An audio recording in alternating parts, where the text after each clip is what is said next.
Hello, so this is my third day sa Spectrum and I'm taking the video like this. Masyagi naka-selfie kay this will be a short video lang. Since what happened today, one lang siya. Same thing had happened in those previous days na pagmabot, manarapo, malansa, magsilhi, yun nato lang nahitabo.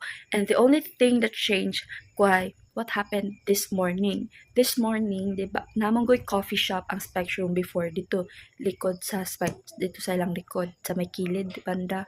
Then, they decided that they don't want that na and ipaabangan na lang to. So, we cleared that out. Kato na siya. We clear na mo to. Then, among gipatrapuhan to mga tables, then mga bangko, then among gipadaplen, kigipa ang dasyan tong sa loob. O, ang mga plants na rito among gi-rearrange kay para pleasing siya sa eyes.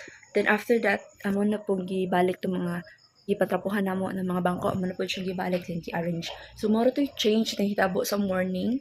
Then sa afternoon, same thing lang siya previous days na mag-greet sa guest, then mag-entertain sila ha, then mag-serve silang food, then i-pass out lang gikanan. So moro to. And also, I heard na another event sa Tangkig tomorrow. Probably ibutang mi sa Tangkig. Ano to, but let's find out if ibutang ba mi sa Tangkig tomorrow. Mara ta kong chika today. Bye-bye.